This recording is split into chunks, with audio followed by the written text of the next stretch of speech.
Allez, bonjour à toutes et à tous, très heureux de vous retrouver. On se fait un petit brief parce que la journée d'hier était relativement intéressante. Et à mon avis, il faut qu'on en parle. On fera une émission Monero cette semaine, mais je crois de mémoire que Coin Bureau a dit qu'il allait en faire une aussi.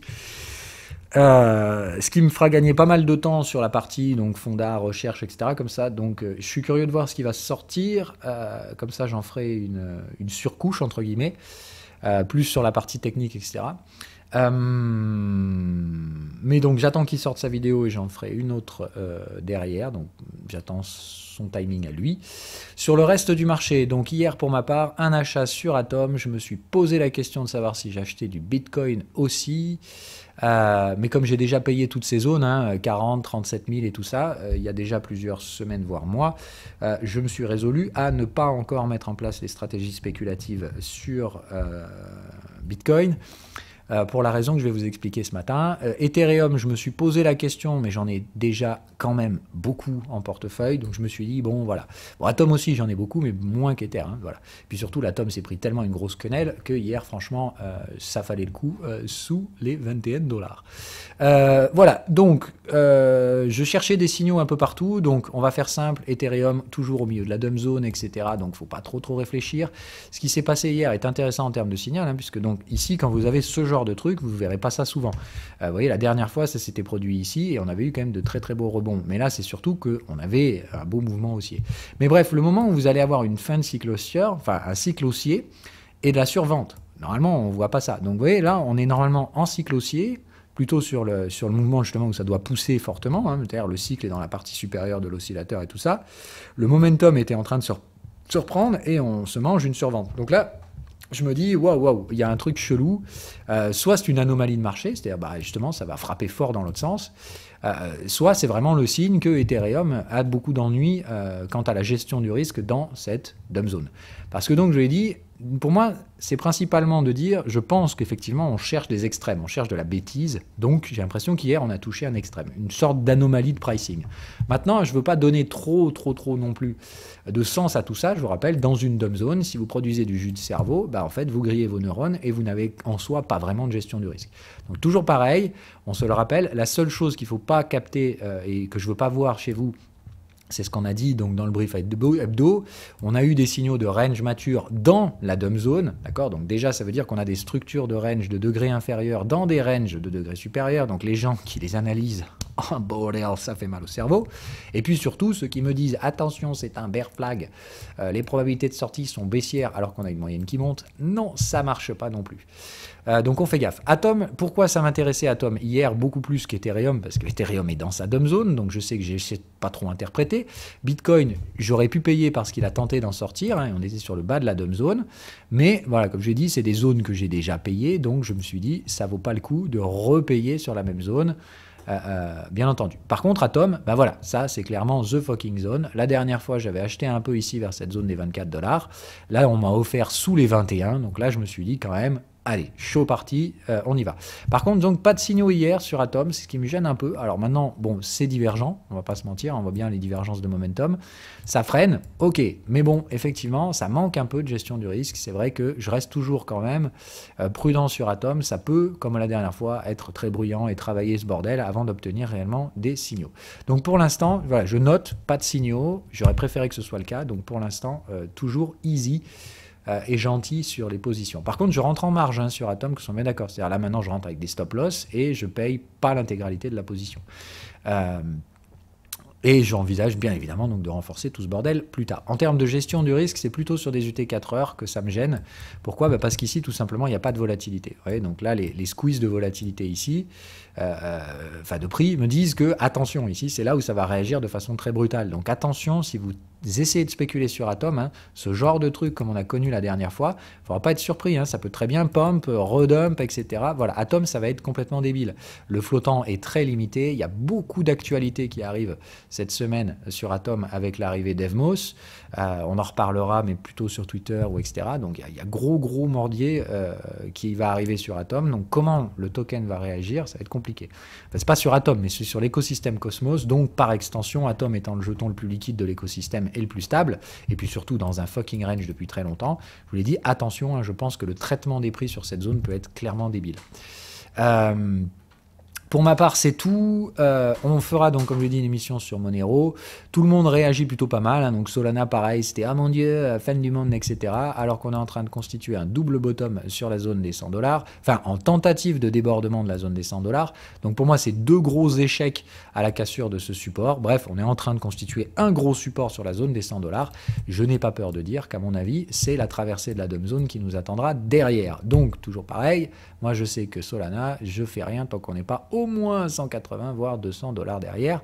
Il faudra être patient. Je pense encore une fois que ça peut mettre plusieurs trimestres avant de remonter sur Solana, qu'on a franchement brûlé tout le gaz du réservoir. Hein. Solana, on y est allé comme des fils. Bref, je pense encore une fois qu'il n'y a pas vraiment de potentiel à tirer cette année sur Solana, mais par contre, c'est pas un mauvais projet, donc des replis sous les résistances me semblent tout à fait adaptés. J'ai retiré, avant qu'on pose la question, beaucoup d'actifs de ma liste de suivi. C'est pas qu'ils sont sortis de mon portefeuille. C'est juste que, pour la plupart, c'était des actifs Cosmos qui se sont fait démontax. Et puis surtout, c'est des parties relativement faibles en exposition de mon portefeuille. On est en dessous, très largement en dessous d'1%. Donc c'est plus par volonté d'épurer ma liste de suivi que je les ai retirés. Rassurez-vous, je vends rien de chez Cosmos. Je suis prêt à tout perdre. Pour ce qu'il y a dedans, hein, bien sûr. Et de toute façon, j'ai largement refinancé ce que j'avais investi à la base. Côté S&P 500, toujours aucun intérêt. Évidemment, hier, tout le monde s'est chauffé sur le support. L'ambiance était affreuse, etc. Enfin, c'était vraiment la journée en mode « Oh, mon Dieu !» Et comme par hasard, ben, qu'est-ce qui se passe hier? On tente d'accélérer au sud et ça rejette. Voilà. Donc, attention. Oui, on a des signaux ici plutôt vendeurs, ce qui m'avait toujours à penser que les zones d'achat se trouvent sous les supports précédents, au moins, hein, et sous les contextes acheteurs. Mais par contre, ben, c'est pas quand on est sur le support qu'il faut statuer. Ok, pour moi, on a confirmé le rejet vendeur de ces marchés. Donc, je sais maintenant que mes zones d'achat se trouvent plus bas. Par contre, la question, c'est comment on y va. On peut très bien avoir un fameux rebond et on attaquera plus tard. Et c'est là, et ça, il y en a beaucoup qui ne comprennent pas parce que, bon, comme d'hab, sur Twitter, je n'ai pas la mesure de tout expliquer avec si peu de caractère. Mais voilà, quand je parle de découplage, je pense que c'est ça qu'on va avoir. On va avoir un marché action complètement berné, avec des rotations sectorielles furieuses à l'intérieur, c'est-à-dire la volatilité au niveau des actions, ça va être de la folie, mais par contre, dans les indices, ça va être vraiment rotation sectorielle. Ça va être un foutoir sans nom. Et je pense que par contre, les cryptos, ça va fuser à la hausse. Donc, c'est là le fameux découplage. Je pense qu'au sein de ce cycle haussier, les indices n'arriveront pas à franchir de résistance. Je pense qu'on n'aura aucun mal à le faire sur les bonnes cryptos. Voilà le fameux découplage dont on parlait. Ils resteront corrélés via d'un point de vue donc statistique, comme on l'a vu dans l'émission hebdo. D'accord, la corrélation statistique n'a rien à voir avec la causalité. Je pense qu'on va avoir donc ici deux marchés corrélés, mais qui n'ont pas du tout le même contexte. Je pense qu'on va avoir des réamorçages de tendance haussière sur les cryptos, alors qu'on va se manger des bons vieux ranges à plat sur les indices. Voilà mon deal. Et par contre, donc côté action, je pense que certains secteurs vont s'envoler, alors que certains secteurs vont se péter la gueule à cause des résultats. Parce que dans la saison des résultats, vous pouvez tout à fait avoir effectivement des marchés qui montent et des marchés qui baissent. Il y en a certains qui vont accuser le coup de leurs résultats et d'autres pas. Évidemment, quand je parle de résultats, je parle d'Apple. Donc tout s'orchestre au niveau de jeudi soir. Donc jeudi soir, ça va être la folie furieuse. Les estimations, d'accord, sont à 10% de croissance year-to-year. Donc il y a un an, le résultat, le prix de Apple au moment des résultats était là. Donc je vous ai dit, si je mets 10% de croissance du bénéfice, théoriquement, le prix aujourd'hui devrait être à 144 $. Voilà. Donc je vous le dis juste comme ça, encore une fois. Alors oui, évidemment, il y a aussi plein d'autres facteurs comme le rachat d'actions et tout ce que vous voulez. Mais c'est juste, encore une fois, de vous dire, ramenez-vous à la réalité. Apple, c'est une bulle spéculative et le ralentissement des rythmes de croissance, c'est pas bon signe. Mais bon, encore une fois, je spécule, je prends du risque. Je reviendrai pas là-dessus. Voilà, donc Apple, vous ne shortez pas. Si vous en aviez à l'achat, putain, encore une fois, ça fait quand même 1 an et demi que je vous dis qu'il faut se barrer. Voilà, donc restez prudents, laissez les prix travailler cette zone. Mais donc jeudi, gros morceau pour les marchés américains. Si on doit avoir un découplage, pour ma part, c'est par là que ça devrait se produire. Donc je pense qu'on va avoir un rebond technique d'ici là, et après on va voir en fonction des résultats d'Apple. Vu son poids dans les indices, on peut tout à fait avoir une rechute brutale des indices, alors que les cryptos, elles continueront de monter sans problème. Côté dollar, c'est le gros morceau, donc c'est pareil, je pense que là, tout se joue principalement sur la superbe d'Apple, parce que donc on essaye de glisser sous les 1,08, j'ai bien dit on essaye, donc attention encore une fois à pas se laisser péter le ciboulot, ok, on est toujours sur des structures de tentative d'accélération hebdomadaire, c'est aussi là que ça peut passer, on l'a dit, le range est mature, donc il faut quand même faire attention au dollar. Mais ça me fait toujours bien rire, moi, ces thématiques à la con. les mêmes hein, que ici, attention, la parité, le machin. Parce que oui, hein, c'est sûr que là, si on casse la parité, c'est ce qui semble probable. Par contre, donc, c'est de comprendre qu'ici, il y a toute une zone de non-droit aussi sous cette zone-là, qui fait qu'on peut très bien casser ce support-là, venir travailler là-dedans, et puis derrière, ah bon, au final, non, peut-être pas de parité, et puis on repartira à un 40 derrière. Vous voyez ce que je veux dire? Donc, il faut quand même faire attention. Ce qui m'invite ici à être très prudent, c'est une chose, c'est qu'en fait, si on passe sur de la volatilité, d'accord, vous allez vite vous rendre compte qu'il y a un gros problème. Ici, si vous vous mettez à acheter, si vous mettez à vendre sur des bornes de volatilité fermées comme ça, je vous rappelle que l'euro-dollar à moyen terme, c'est plutôt à l'achat. Hein, donc, vous mettre à vendre sur des bornes de volatilité fermées à la baisse, ça me semble pas une idée très stratégiquement intelligente. Voilà. Juste comme ça, je vous la donne juste comme ça. C'est plus de dire, pour moi, si ça doit baisser l'euro-dollar, on va faire une petite quenelle ici, remonter à la moyenne, et puis se redégrader. Et là, effectivement, ok. Mais je vous l'ai dit, la guerre des devises, c'est surtout de comprendre que ceux qui pensent avoir la vérité là-dedans se planteront probablement. Donc, gardez l'esprit ouvert, acceptez éventuellement de se tromper, c'est-à-dire que s'il doit y avoir des stop-loss, il faut accepter de s'être trompé. Donc, pour ma part, c'est plutôt comme ça que j'envisage le truc. Mais c'est surtout que vous devez voir qu'il y a une borne de volat sur l'UT supérieur. Celle-là, c'est donc la borne de volatilité annuelle, les gars. Annuelle, ok. Dans un marché haussier, on vient chercher les bornes hautes, d'accord. On vient pas chercher les bornes basses, vous voyez. Donc c'est là où je me dis, attention, j'en ai vu des traders mentionner cette borne basse, comme je vous l'ai dit, elle est dans la zone de non-droit des supports de degré légèrement inférieur, donc je me dis, attention, si vous achetez l'euro-dollar, il faut pas invalider à 1,05, quoi, voilà, c'est ça le truc. C'est juste de dire, on peut effectivement, sous une structure excessive, venir frapper cette borne, et dans ce cas-là, celle-là, la hausse sera résistante, et je pense que ce sera le cas. J'ai dit, moi je viserai jamais plus loin que 1,40 sur l'eurodoll. Donc je reste ouvert à la capacité d'éventuellement venir frapper du 1,03, etc. Ça veut dire se rapprocher de la parité. Oh mon Dieu, les conneries qu'on va voir dans les papiers journalistiques à ce moment-là. Bref, en attendant, donc restez souple sur l'eurodoll. Par contre, l'USD Yen, celui-là, je vais lui mettre une quenelle, mais alors de l'histoire quand elle va arriver là-haut. Parce que pareil, tout le monde est là-haut en mode ah, de toute façon, le yen, nani, nanana. Voilà, ok, grosse tendance baissière, écart type vendeur. Je peux te garantir que ça va prendre du temps. Hein. Attention, on va passer ici, on va travailler cette zone-là plusieurs mois, je pense. Mais alors la sortie baissière de ce truc-là, ça va être rocambolesque. Bref, donc n'oubliez pas, la guerre des devises, c'est une guerre. Donc, si vous pensiez qu'il y a un gagnant tout désigné, c'est que vous n'avez rien compris. Ok, c'est plus compliqué que ça, c'est infiniment plus complexe que ça.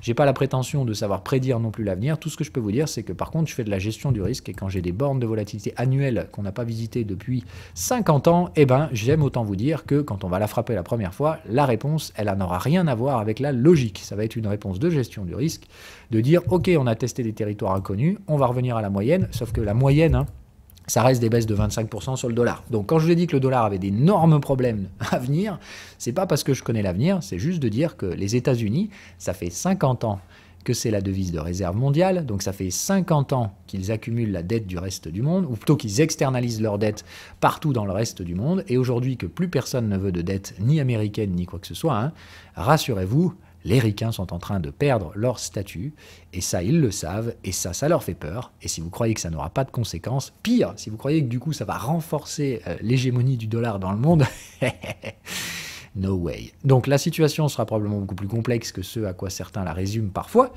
Restons humbles, d'accord, mais c'est surtout de dire quand on va frapper des bornes de volatilité putain annuelles dans lequel 50 ans d'historique, d'accord, nous disent qu'on va frapper une borne, si vous arrivez à vous convaincre que le narratif en cours va se perdurer pendant 5 ans, franchement, il va falloir vous réveiller. En tout cas, moi, j'aurais aucun mal à trader contrarien sur ces zones-là, avec de la gestion du risque, bien entendu. Apple, on en a parlé. Le WTI, j'ai clôturé hier l'ensemble de mes positions vendeuses. Je reste donc neutre jusqu'à nouvel ordre et je continue toujours ces arbitrages. Donc hier, clôture des positions WTI, achat de silver. J'avais dit, je joue toujours les deux. Donc pour moi, quand je pense qu'on a fini un cycle vendeur, je me remets à l'achat sur le silver. Donc hier, le silver sort timidement de la dump zone, donc je le cartouche direct. En même temps, évidemment, donc que je clôture les positions sur le WTI. Peut-être que je me tromperai évidemment sur le timing, on est en plein dans les zones débiles, etc. Mais c'est de dire c'était le minimum à attendre pour repositionner sur le silver. Je m'attendais à avoir des signaux, j'en ai pas pour l'instant, donc toujours pareil, je vais rester plutôt tendre. Quant au traitement des prix, on peut très bien effectivement venir queneller un petit peu plus bas. Mais voilà, pour moi, les tentatives d'accélération baissière, au moindre signal acheteur, ce sera confirmé. Voilà, bref, donc je pense toujours qu'on sortira de ces dump zones par l'achat pour aller chercher ici les fameuses zones de 35 dont on avait parlé maintes et maintes reprises. Bon, par contre, on est en daily, vraiment sur du fond de portefeuille, il ne faut pas regarder ça tous les jours. Voilà, on a fait le tour global. Donc hier, une session très intéressante. On vient chercher des niveaux de gestion du risque sur pas mal d'actifs. Comme je vous le redis, donc positionnement pour ma part, Atom en levier, mais 0,5% de capital. J'y vais vraiment tout doux parce que j'ai pas encore de signaux. Par contre, si j'ai des signaux aujourd'hui ou demain, je passerai sans problème à 1 voire 1,5 en fonction de la nature du signal. Mais donc, je commence le levier sur Apple, avec des sur Atom, mais tout doucement. Apple, donc, je suis déjà en position à la vente, au maximum de risque que je peux prendre, étant donné le contexte. Mais par contre, donc, évidemment, si je me plante, ça veut dire un stop loss avec 2 à 2,5% de capital qui partiront en fumée. J'ai évidemment, comme toujours, sur une stratégie spéculative, une probabilité d'échec. Et je vous rappelle, ceux qui passent leur temps à essayer d'avoir raison sont ceux qui tradent le moins bien.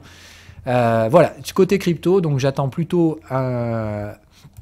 un Bitcoin relativement mou, parce que je pense que le Bitcoin, ayant tapé le bas de sa dump zone aussi, il aura du mal à aller plus loin. Donc je pense toujours à une stabilisation du Bitcoin. Maintenant, la façon dont on traite la zone de prix des 40 000 $ est complètement stupide, ce qui m'invite à penser que c'est peut-être pas encore fini sur cette zone, mais ce qui m'intéresse, c'est la réaction des altcoins. Certains, comme Atom, sont venus frapper des bas de range hebdo dans des tendances haussières. J'aime autant vous dire que ça, quand ça va réamorcer les tendances haussières, ça va partir fusée. Donc on fait attention. Pour l'instant, sur les supports, on peut travailler le support longtemps.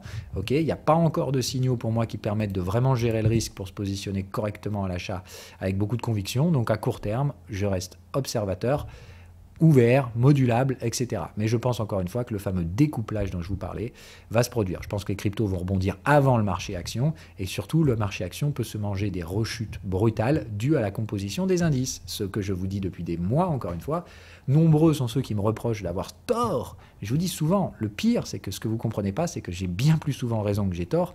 Mais par contre, c'est une question de timing. Et le timing, ça s'optimise avec la gestion du risque. Ce n'est pas parce que je commence à mettre en place un scénario que j'y vais tout de suite les deux pieds dans le plat. En général, je teste les réactions de marché, etc., etc. Et par contre, quand ça valide, c'est là où je sors les leviers. Bref, donc pour l'instant, je cherchais ce fameux découplage. J'envoyais des signes précurseurs depuis déjà pas mal de temps. La fin de semaine dernière m'a particulièrement attiré quant à des signaux effectivement assez précurseurs de ce découplage. Donc j'aimerais bien le voir cette semaine via les différents catalyseurs dont on a parlé. Allez, 17 minutes de vidéo, j'en reste là. Mais voilà, au moins on a un point assez intéressant. Donc la journée d'hier, un lundi assez psychologique, m'intéresse beaucoup puisque là donc je suis curieux de voir si les premiers signaux de découplage arrivent. C'est-à-dire après un excès baissier sur les cryptos très manifeste, je pense qu'aujourd'hui, on peut avoir une poursuite des baisses à Wall Street, en tout cas une poursuite d'une forme de neutralité à Wall Street, alors qu'on pourrait avoir sans problème un rebond, ou en tout cas des premiers signaux de rebond sur certaines cryptos. Voilà ce que j'aimerais donc voir au courant de la semaine, ce découplage se mettre effectivement en place, d'un côté à cause du poids de certaines valeurs dans les indices, et de l'autre côté à cause de la survente massive qu'on a vue sur certains projets de premier ordre qui peuvent, je vous l'ai dit, Atom, je sais qu'il y en a qui me prennent pour un fou sur Atom, pour moi mes niveaux de valorisation et mes modèles se situent entre 100 et 150 $ au minimum, on est à 22, ça veut dire, là je parle de faire x5 à x7 au minimum pour valoriser correctement ce truc. Je vous l'ai dit, je peux me planter, mais c'est quand même aussi mon métier de lire la valeur. Donc, c'est pas de vous mettre des étoiles dans les yeux en mode du coup, ah bah ça y est, on achète Atom, c'est le truc du siècle. C'est juste de dire, sur un support avec un actif dont la valeur se situe théoriquement 5 à 7 fois au-dessus, putain, ça vaut le coup. Voilà. Bref, allez, ciao.